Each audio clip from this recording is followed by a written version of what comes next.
Setiap orang pasti pernah merasa hidup ini berat. Kadang kita berpikir, kenapa masalah selalu datang silih berganti?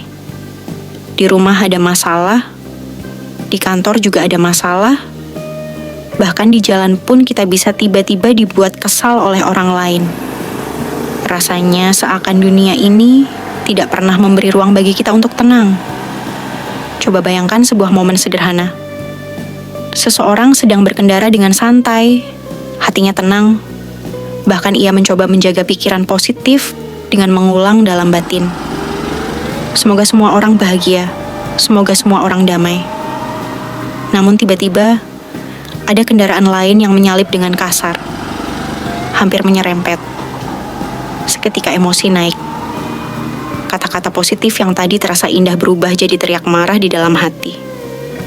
Situasi yang awalnya damai, hancur begitu saja. Kenapa hal kecil bisa membuat batin kita bergejolak begitu hebat? Banyak orang mengira sumber masalah ada di luar diri. Lingkungan yang tidak ramah, orang-orang yang kasar, pekerjaan yang menekan, pasangan yang kurang pengertian. Padahal, jika direnungkan lebih dalam, sumber utama dari keresahan itu seringkali ada di dalam diri sendiri. Ada sebuah perumpamaan sederhana. Bayangkan seekor kucing yang merasa gatal.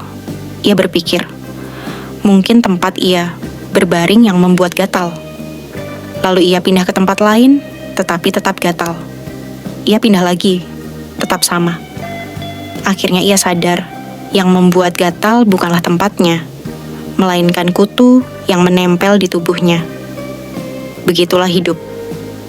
Kita sering menyalahkan lingkungan, padahal yang perlu diselesaikan justru ada di dalam diri. Begitu juga dengan cerita sederhana tentang makanan favorit. Bayangkan seseorang yang sudah lama merindukan makanan khas kampung halamannya. Setelah berhari-hari mencari, akhirnya ia menemukan warung yang menjual makanan itu. Dengan penuh semangat ia pesan, dan ketika makanan datang, ia langsung merasa bahagia. Suapan pertama begitu nikmat, suapan kedua lebih nikmat lagi. Tapi tepat di saat itu, telepon dari kantor masuk, berita buruk datang. Proyek besar gagal, masalah berat menunggu. Seketika, makanan yang tadi terasa lezat berubah hambar, bahkan membuat perut terasa mual. Sebaliknya, ada juga saat ketika makanan yang kita anggap kurang enak tiba-tiba jadi terasa nikmat. Misalnya, seseorang makan seadanya, rasanya biasa saja. Namun di saat bersamaan, ia menerima kabar baik. Masalah pekerjaan terselesaikan, utang lunas, atau kabar keluarga sehat. Seketika, makanan yang tadinya biasa berubah luar biasa, nikmat. Apa artinya? Rasa bahagia atau tidak bahagia seringkali tidak datang dari makanan, tempat, atau orang lain. Bahagia dan sengsara lebih banyak lahir dari cara pikiran kita menafsirkan kenyataan. Masalah muncul ketika harapan tidak sesuai dengan kenyataan. Kita berharap orang lain sopan di jalan, tetapi kenyataannya tidak. Kita berharap pasangan selalu mengerti, tetapi kenyataannya berbeda. Kita berharap hidup lurus-lurus saja, tetapi kenyataannya penuh liku. Semakin jauh perbedaan antara harapan dan kenyataan, semakin besar pula rasa kecewa dan marah yang kita alami. Sebaliknya, ketika kenyataan melampaui harapan, kita merasa gembira. Saat mengira sesuatu akan sulit, tetapi ternyata mudah, kita merasa bahagia. Semua permainan ini sebenarnya ada di dalam pikiran, antara ekspektasi dan realita. Jadi, bagaimana agar hidup lebih damai? Ada beberapa langkah sederhana yang bisa menjadi pegangan. Pertama, sadari bahwa sumber masalah bukan di luar. Orang lain, lingkungan, pekerjaan, pasangan, itu semua hanyalah pemicu. Yang menentukan reaksi adalah pikiran kita sendiri. Begitu kita menyadari ini, kita berhenti menyalahkan orang lain. Kedua, belajar menyesuaikan harapan dengan kenyataan. Kenyataan tidak bisa kita ubah. Yang bisa kita ubah adalah cara pandang kita terhadap kenyataan itu. Ketika harapan terlalu tinggi dan tidak terpenuhi, cobalah menurunkannya. Ketika kenyataan pahit, cobalah menerimanya sebagai bagian dari perjalanan.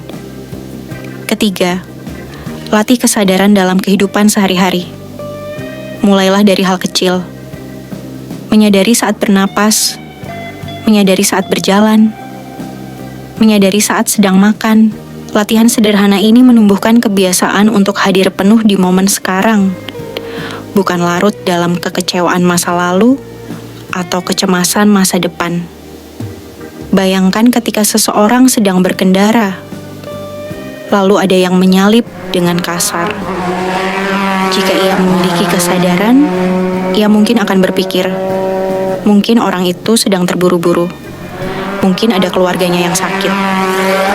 Dengan begitu, emosi yang tadinya siap meledak bisa mereda. Atau ia bisa menilai ulang, mungkin aku sendiri yang terlalu pelan di jalur cepat. Dari situ ia belajar memperbaiki diri tanpa harus marah. Keempat, kembangkan kebiasaan memberi dan berbagi. Tidak harus besar, bisa berupa senyum, ucapan baik, atau bantuan kecil. Saat kita memberi, hati terasa lega. Keakuan sedikit demi sedikit berkurang, diganti dengan rasa hangat yang menenangkan. Kelima, jaga perilaku dan ucapan. Tidak menyakiti dengan kata-kata, tidak merugikan dengan perbuatan. Hal sederhana ini membuat hubungan dengan orang lain lebih harmonis, dan pada akhirnya memantulkan kembali ketenangan kepada diri kita sendiri. Ketika tiga hal ini berjalan bersama, kesadaran, kebajikan, dan kerelaan, hidup perlahan terasa lebih ringan. Masalah tetap ada, kenyataan tetap tidak selalu sesuai harapan.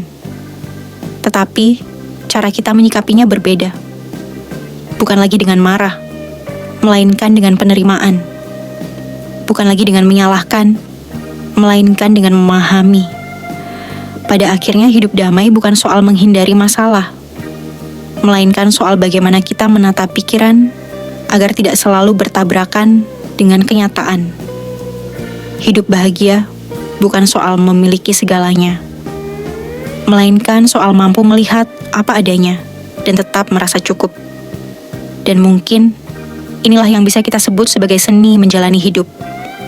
Menyadari, menyesuaikan, dan menerima. Dari situlah lahir kenyamanan, ketenangan, dan kebahagiaan yang sejati. Hidup bukan tentang mencari tempat tanpa masalah, melainkan membangun batin yang mampu tetap tenang meski masalah datang. Tidak ada jaminan bahwa jalan yang kita tempuh selalu mulus, tetapi kita bisa memilih cara berjalan. Apakah dengan hati penuh keluh kesah, atau dengan hati yang lapang?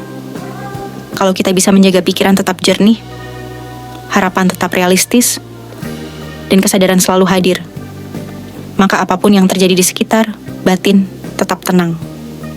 Itulah kunci hidup nyaman, hidup damai, dan hidup bahagia yang sebenarnya.